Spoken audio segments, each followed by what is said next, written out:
लेकिन फिरती बार वहां पर क्या हुआ, बहुत कीन प्रभु लखन सिय नहीं कछु केवट लई। क्या हुआ, जो भगवान की सेवा तो करता है, कल ही बताया हमने, पर भगवान से कभी कुछ नहीं लेता, उसको सबसे बड़ी वस्तु प्राप्त होती है। उसको क्या किया, विदा की न करुणायतन भक्ति विमल बर दे। भगवान ने उसको भक्ति का वरदान देकर विदा किया। और बार बार वो बोल रहा था, तो भगवान ने कहा भाई नहीं ले रहा है। केवट कहता है मैं लूंगा प्रभु, आपकी इच्छा है ना देने की, मैं लूंगा, पक्का लूंगा, हाँ? पर आप जब लौटते समय आओगे तब मैं लूंगा। अब देखो कितना चालाक है, गुरु महाराज कहते कितना चालाक है। आपको मालूम है, जिसका हिसाब क्लियर हो गया उसका पन्ना फाड़ देते हैं, सब पैसे दे दिया, कहीं भी खाता है तो अकाउंट वाले जानते होंगे। तो इसने हिसाब क्लियर होने नहीं दिया, हाँ? और भगवान को याद रहा 14 वर्षों तक भाई उसको देना है। देखो भगवान प्रामाणिक है, भगवान के लिए आप कुछ भी करो, हाँ? तो भगवान आपको पक्का देंगे, देने वाले हैं, आज तक किसी का भी रखा नहीं है। भगवान प्रामाणिक है, तो भगवान कभी भूले नहीं। और लेकिन देखो कुबेर वहां पर विभीषण से विमान लिया, मुझे जल्दी भरत जी के यहाँ पहुंचना है, आखिरी कथा में चलो लंका जीतने के बाद।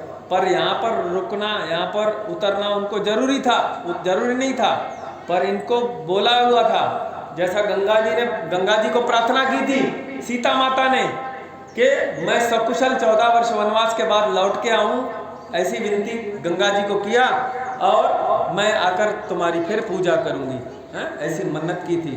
तो सीता जी भी आई, जबकि उनको अयोध्या में जल्दी पहुंचना था, पर उन्होंने कहा सीता जी ने मुझे गंगा जी की पूजा, इसीलिए वहां पर फिर ये वहां पर रुके भगवान कि इसको बोला हुआ था, इसने बोला हुआ था जो देना चाहते ना आप देना, मैं जरूर लूंगा, पर अब नहीं लूंगा।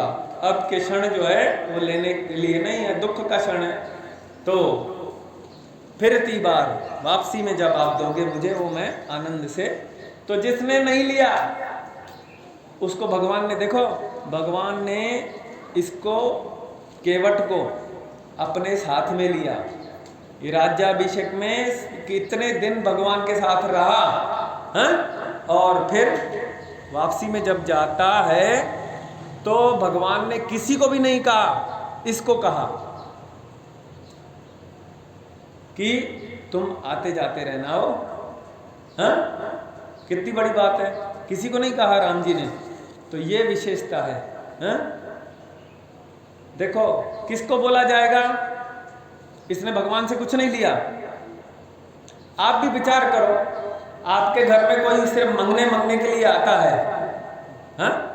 वो आपको अच्छा लगेगा कि आपको एकदम जो आनंद प्रदान कर दे, जो आपको आपके जीवन में बिल्कुल आनंद ला दे, वो आपके घर पे आएगा तो मजा आएगा, बोलो है कि नहीं? सच्ची बात। तो भगवान को भी लगता है ऐसे मित्र कहते हैं, भगवान ने उनको मित्र बना दिया। वो जल्दी भगवान के पास, जो भगवान की सेवा तो करते रहता है पूरा पसीना। एक संत ने, एक साधु ने बताया था, मंदिर में वो सेवा करते थे, एक बार रात को 12 बजे तक बहुत मेहनत कर रहे थे। बोले कैसा?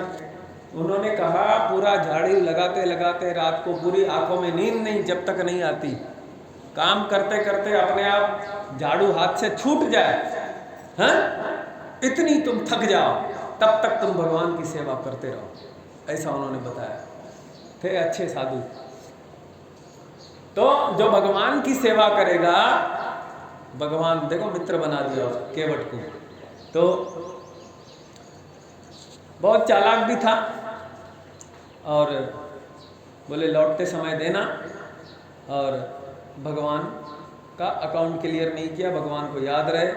और कभी तो भी विचार करो, गुरु महाराज कहते हैं कि कभी तो भी ये द्वारकाधीश मुझे याद कर देगा, पंढरपुर के सिद्धि विनायक भगवान गणेश जी या पंढरपुर के विठल भगवान कभी मुझे याद करते होंगे। अरे कभी तो भी वहां से आवाज आती है, कहीं एकाध तीर्थ में आपका प्रेम अगर जुड़ा हुआ है तो कभी वो याद करते हैं उसको, आपको बोलते हैं भाई अरे मैं तुम्हें बहुत याद करता हूँ, आओ करके। इनके पास जाने वाले तो सिद्धि विनायक के यहाँ कितनी लाइन है, हाँ? पर ये प्रभु है ना, ढूंढते रहते कोई तो भी आए इस भीड़ में जो मुझसे मांगने वाला ना हो, मुझसे मिलने। देखो पंढरपुर में जाने वाला प्रत्येक व्यक्ति इस प्रकार का रहता है, आनंदी में जाने वाला व्यक्ति प्रत्येक, ये मांगने वाले ज़्यादातर जाते हैं सिद्धि विनायक में, ज़्यादातर जाते हैं शिरडी में, तिरुपति बालाजी में, भगवान से मांगने वालों का स्थान में आती है वैसी उनकी गिनती ज़्यादा। पंढरपुर जाने वाला, आनंदी जाने वाला, द्वारिकाधीश, वृंदावन जाने वाला, काशी जाने वाला, भक्ति के संवर्धन के लिए भगवान मुझे याद करते होंगे, महाकाल की याद करने वाला वहां जाता है। ज्ञानेश्वर महाराज ने कहा अरे अपने लिए मांगने वालों की कहां कमी है। ज्ञानेश्वर महाराज कहते हैं जयाची भजने भोगा साठी, जो अपने लिए बस इच्छा से जाता है भगवान के पास, ऐसे लोगों की कहां कमी है। पर अरे उसमें भी गलत नहीं है, कहते हैं ठीक है हमारे माता पिता है, पर कभी तो भी जीवन में वो चीज छूटनी चाहिए, जिंदगी भर उसी बात पर नहीं रहना, ये चाहिए वो चाहिए, क्या करोगे आखिर। भरते भरते कितनी बार भी प्रयास किए तो भरती नहीं झोली, 5 लाख मिल जाए तो ठीक, बस फिर उसके बाद ऐसा कितनी बार किया, ये हो जाए ये हो जाए ये हो जाए ये मिल जाए, फिर भगवान की भक्ति करेंगे, कितनी बार भगवान से बोला, लेकिन फिर भी हम बार बार वही नहीं करते रहे, कहते हैं। तो ज्ञानेश्वर महाराज कहते हैं, भगवान उनके बारे में बोलते हैं, तयांते मी माथा मुकुट करूं, संतों के बारे में कहते हैं उनको तो मैं सिर पे बिठाता हूँ, ऐसा मुझे वो जो मेरे लिए प्रेम करते हैं, मेरे लिए भजन करते हैं, अपनी इच्छा के लिए नहीं, भगवान प्रसन्न होना चाहिए उसके लिए, वो जो ऐसी भक्ति करता है भगवान कहते हैं उसको तो मैं सिर पे बिठाता हूं। तो ध्यान का भी चिंतन भी करते रहना। देखो वेदांत का चिंतन भी करना और भक्ति भी करना सीखना, ये दोनों चीज, बुद्धि से भी वेदांत का चिंतन और हाथों से पूरे शरीर से भगवान की सेवा, दोनों करेंगे। भक्ति की उपेक्षा नहीं करना और ध्यान को भी, ऐसा कोई आपको बहका नहीं पाए, नहीं तो सब बोलने लगे 33 करोड़ देवता होते, 33 करोड़ देवता होते, हाँ काय के होते, 100 तो कोई बताता नहीं है, आपको बताया पहले, हाँ। तो दोनों कैसे साथ में लेके चलना, भक्ति और वेदांत को, ध्यान को भी और भक्ति को, ऐसा सीखना है तो आचार्य से सीखना। आचार्य की भाषा कठिन लगेगी, संस्कृत में है, तो बोले ज्ञानेश्वर महाराज की ज्ञानेश्वरी पकड़ लेना, सब आपको समझ जाएगा। इसको सरल भाषा में अभी हम 2-3 दिन से जो बता रहे हैं ना, महान संत गुलाबराव महाराज, उन्होंने इसको सरल भाषा में बताया है, वहां भी कठिन लगे तो। सारे संसार में ऐसे संत नहीं हुए,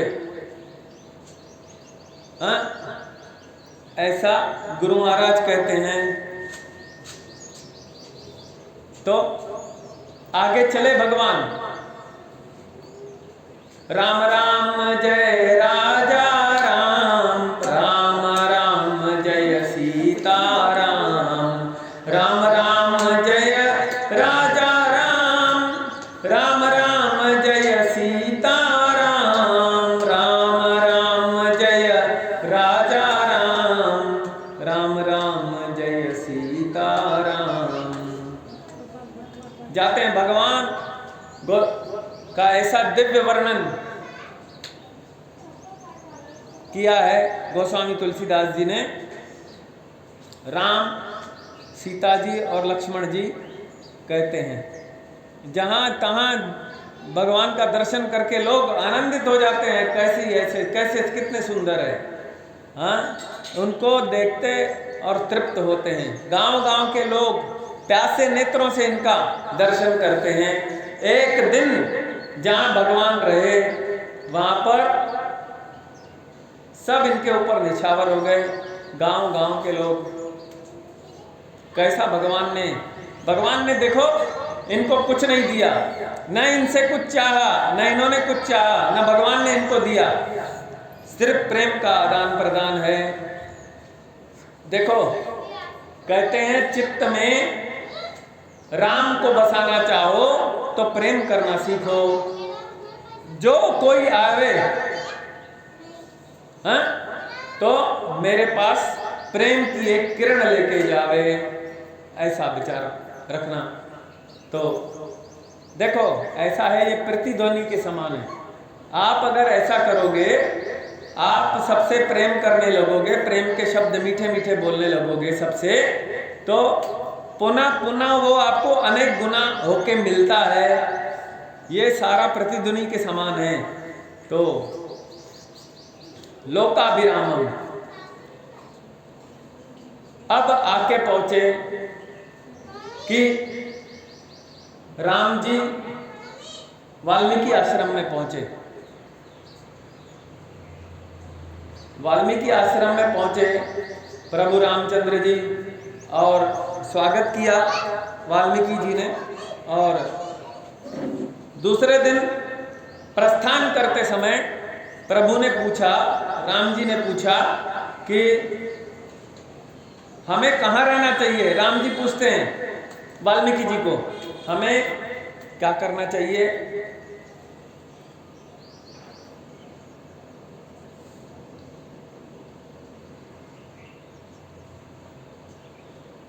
अच्छा, ये वाला जो चैप्टर अब हम वाल्मीकि राम कथा के बारे में ज़्यादा देख रहे हैं, जिसमें संदेह लोगों के निर्माण किया गया है, उसकी सब बातें देख रहे हैं।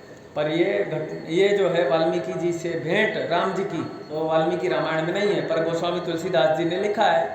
तो हमने पहले ही कहा था कि ध्यान भक्ति वैराग्य, इसको याद रखना। ध्यान भक्ति वैराग्य, इसके सूत्र कहीं से भी मिले वो वहाँ से लेके अपने जीवन को उन्नत बनाने का प्रयास करना चाहिए। तो जहाँ जहाँ भी अच्छा मिले वहाँ से लेना, और जहाँ कोई संदेह निर्माण करना चाहता है, हमारे को कोई चीज़ का ऐसा उत्तर नहीं मिल रहा है, तो फिर वाल्मीकि रामायण देखना। जैसा रावण की तारीफ हो रही है तो उसको बोलना इंसान को, युद्ध कांड वाल्मीकि रामायण कांड, वाल्मीकि रामायण का युद्ध कांड का 13वां अध्याय देख लो। 13वां सर्ग में पढ़ा हुआ है, उसने रावण ने खुद कहा है। आगे फिर बताएंगे, पहले भी बताया था कैसी दुष्टता मैंने किया है, रावण ने खुद माना है, खुद बोला है। ऐसे रावण ने जिस रावण ने खुद कहा मैं कितना दुष्ट पापी रहा, कितना पाप किया मैंने, पर उसके बारे में कथाकार कहते हैं कि रावण सज्जन था। ऐसे तो उसको बोलना। 13वां सर्ग पढ़ो जाके, गोस्वामी तुलसीदास जी की। जब वाल्मीकि जी को राम जी ने पूछा मैं कहाँ रहूं, वाल्मीकि जी ने काउंटर क्वेश्चन किया, प्रश्न पूछा। तो प्रश्न पूछा उन्होंने वाल्मीकि जी ने, पहले तो ये बताओ आप कहाँ नहीं हो। वाल्मीकि जी उनको प्रश्न पूछते हैं। आपको मालूम है ना, परमात्मा के बारे में सब पूछते हैं। अब अनुभव नहीं है पर पता सबको है, राम जी सब जगह सब समय में है, अंदर बाहर सब स्थान में भगवान है। वाल्मीकि जी कहते हैं पहले ये बताओ, राम जी ने प्रश्न किया मैं कहाँ रहूं। वाल्मीकि जी उनसे पूछते हैं कि आप पहले ये बताओ आप कहाँ नहीं है। अरे भगवान ने मुस्कुरा दिया, पोल पट्टी मत खोलो, हम मनुष्य लीला करने आए हैं। तो मुस्कुरा दिए, पोल पट्टी मत खोलो कहने का मतलब है। तो यहाँ पर वाल्मीकि जी ने भगवान के रहने के 16 स्थान बताए हैं। इन 16 स्थानों में रहो। अब सरल भाषा में इसको ये समझ लो, पूजा पाठ के अंतर्गत बहुत सारी बातें हैं। भाई थोड़ा कीर्तन करना सीखना, भगवान की पूजा करना, जप करना, भगवान का भजन करना, यानी उसका अंतिम क्या है? प्रेम सीखना भगवान से, भक्ति सीखना। हाँ, इसी का सुपरफाइन शब्द जो कौन सा होगा पूजा पाठ का आगे चल के, ये सब चीजें आखिर काय के लिए है? भगवान हमारे पास आ जाए या हम भगवान के पास पहुंच जाएं। जितना मन से करोगे उतना उसको अनुभव होता है, यानी प्रेम करना सीखना भगवान से, मुख्य ये है, उसी को भक्ति कहते हैं। ये उसी के आसपास के सब शब्द हैं, साधना, आराधना, उपासना, पूजा पाठ, जप, कीर्तन, कथा सुनना, माला जपना, सब उसके सब पुण्य करना, किसी की भी मदद करना, ऐसा। तो 16 स्थान बताए, उसको थोड़ा सा देखेंगे फिर आगे चलते हैं। तो कहते हैं भाई भगवान जब आप बोलते हो सब जगह उपलब्ध है भगवान, सब जगह है। अरे गधे में है, रावण में है, दुर्योधन में है, हाथी में है, कुत्ते में है, सब में भगवान है। सब में भगवान है तो फिर दिखते क्यों नहीं? मीरा जी ने कहा मैं देखूं जिस और सखीरी सामने मेरे सांवरिया, मुझे तो जिकड़े तिकड़े सर्व जागा भगवान ही भगवान दर्शन होते हैं, ऐसा मीरा जी ने कहा। संतों की ऐसी अनुभूति है, हमारी नहीं है, उनको होती है, हमको क्यों नहीं होती? उपाधि के कारण हमको जितना जितना संसार सच्चा लगेगा तो भगवान उतने दूर है, उनको संसार सच्चा दिखता ही नहीं, संसार है ही नहीं, वो कहते संतों की दृष्टि में भगवान ही भगवान है, तो उनको भगवान दिखते। रामायण में भी वैसा लिखा है, सिया राम मैं सब जग जानी, करम प्रणाम जोरी जुग पानी। तो अब इसको ऐसा समझ लो, ये बल्ब है, यहाँ पर कोई बल्ब लगा हुआ है, उसको एक पन्नी लगा दिया तो रोशनी लाल हो गई, हरा लगा दिया तो थोड़ी हरी हो गई, 2-3 पन्नी लगा दिया फिर रोशनी कम हो गई उसकी। अरे 8-10 पन्नी लगा दिया तो बिल्कुल रोशनी कम हो गई। हाँ, तो जैसा जैसा तुम्हारे इसमें आसक्ति है संसार की, उतनी उतनी परमात्मा का प्रकाश नहीं होगा। जैसा जैसा संसार तुमको मालूम है, सबको मालूम तो है, अरे राम नाम सत्य है, सत्य ही गत्य है, बस बोलते ना सबको ले जाते समय, पर वो राह पर हम बरोबर चलते कहाँ? चले तो हमको भी संतों के समान अनुभूति आ जाए, करते नहीं।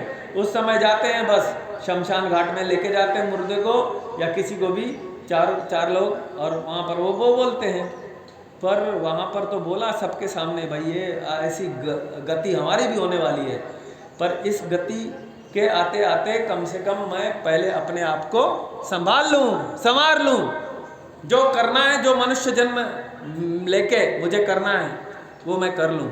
चलो अभी भागवत के पीछे चलते हैं 1 मिनट के लिए, फिर अपने रामायण में आएंगे। पूरी भागवत कथा सुनने के बाद शुकदेव महाराज ने क्या कहा? 7वां दिन हो गया, तक्षक आने वाला है, उनको सब मालूम पड़ रहा। परमात्मा शक्ति के वो संत थे शुकदेव महाराज, उन्होंने कहा परीक्षित तक्षक के आने का समय हो गया है। मैंने कहा था तुम भक्त हो, ये याद रखना। 7 दिन भगवान ने उनके लिए कहा था पर्याप्त है, 7 दिन की भागवत कथा में तुम तर जाओगे, हम भी वैसा ध्यान देंगे तब तरेंगे, नहीं तो सुनते रहो जिंदगी भर धीरे धीरे। जैसी परीक्षित के जैसे थोड़े भी बन जाएंगे उसके लिए उसके बाद 7 दिन पर्याप्त है।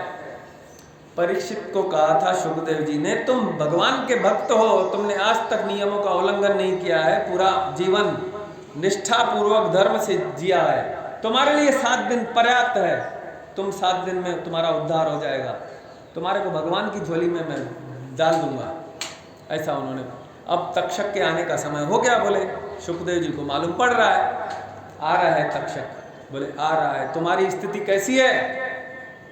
तो जैसा अर्जुन ने भगवत गीता में आखिरी में बोला, भगवान ने बोला था तुझे मोह हो गया है, ये तुझे दिखते हैं, अरे तुझे इतना क्यों नहीं दिख रहा? हमको छुड़ाने वाला धर्म है, धर्म ही हमारा सच्चा साथी है, तुमको ये अपने लगते हैं, अरे धर्म क्यों नहीं अपना लग रहा है जो हमारा उद्धार करने वाला है? ये तेरे काम आएंगे क्या? ये रिश्तेदार, धर्म काम आता है। तब भगवान ने समझा दिया। आखिरी में क्या बोला? अर्जुन ने धनुष बाण उठा लिया और बोला नष्टो मोह, मोह मोह ही हुआ था। कृष्ण ने बताया था और आखिरी में बोला मेरा मोह नष्ट हो गया, अब मैं लड़ाई करता हूँ, जो बोलो वैसा, जिसको मारना है मार डालूंगा। आइए अभी भागवत में वही मिलेगा सभी जगह। परीक्षित कहते हैं तक्षक आता है तो आने दो, दंश मारता है तो मारने दो, मुझे किसी की परवाह नहीं, मैं भगवान में पहुंच चुका हूं। ये है मोक्ष। कभी भी मुक्ति मरने के बाद नहीं होती है, इसको दिमाग से निकाल देना, यही होगी मुक्ति से भी बड़ा सुख यही प्राप्त होगा। उसको सीखना पड़ेगा कथाओं के माध्यम से, संतों की वाणी के माध्यम से। तो सब में भगवान है, उपाधि के कारण हमको दिखता नहीं। जैसी जैसी उपाधि नष्ट होगी तो भगवान प्रकट हो जाते हैं। किससे प्रकट होंगे? उपाधि दूर होगी, यानी उसका क्या है, संसार में तो जियो, परिवार में तो रहो, सब कुछ करो, तन वहां लगाओ, मन परमात्मा को दे दो, वहां से आसक्ति के धागे तोड़ो और भगवान के प्रति लगा लो। वहां से धागे संसार से तोड़ते जाओ और भगवान से अपने संबंध जोड़ते जाओ। ये मेरा सच्चा साथी है। रहो उसी घर में, करो अपना व्यापार, सब कुछ करो, बच्चों से भी प्रेम करो, सब कुछ करो, पर सच्चा प्रेम जो है भगवान से करना है। तो ऐसे उन्होंने 16 स्थान बताया वाल्मीकि जी ने। राम जी ने पूछा मैं कहाँ रहूं? बोले 16 स्थान उन्होंने बताया, यहाँ यहाँ रहना चाहिए। थोड़ा सा गान करते हैं। सुनहु राम अब कहूँ निकेता, जहाँ बसऊ तुम सिय लखन समेता। तीनों जाके वहाँ। अब हनुमान चालीसा में भी आपको वही मिलेगी। हनुमान चालीसा में आखिर तो हनुमान जी पूरी हनुमान चालीसा का आप अध्ययन करोगे तो वहाँ भक्ति सिखा रहे हैं। हाँ, ऐसे ऐसे बुरी चीज़ें छोड़ते जाओ, भगवान से प्रेम करो, सीखो, है ना, हनुमान चालीसा में। फिर आखिरी में क्या बोलते हैं? इससे क्या होगा? आखिरी लाइन पढ़ो हनुमान चालीसा की। पवन तनय संकट हरण मंगल मूर्ति रूप, राम लखन सीता सहित हृदय बसहु सुरभूप। बस हो गया, सबसे बड़ी चीज मिल गई। इसके बाद कुछ नहीं, इसके बाद आनंद ही आनंद है। उसके बाद मंगना मंगना नहीं, सबसे हो नारायण मिल गए, भगवान हृदय आ गए। अब क्या चाहिए? सब प्रक्रिया, भक्ति की प्रक्रिया, पूजा पाठ की प्रक्रिया अंतत्वगत इसके लिए है, जिंदगी भर मांगने के लिए नहीं है। भगवान लाख रुपए मिल जाए, भगवान गाड़ी मिल जाए, भगवान ऐसी गाड़ी नहीं वैसी दूसरी गाड़ी चाहिए, अरे पड़ोसी ने वैसी ले लिया मेरे को क्यों नहीं आई, इसके लिए जिंदगी बर्बाद मत करो। पैसा रहना चाहिए, गरीब नहीं रहना चाहिए, पर इसके लिए जीवन नहीं है। जीवन भक्ति का रस आनंद उठाने के लिए है। तो राम राम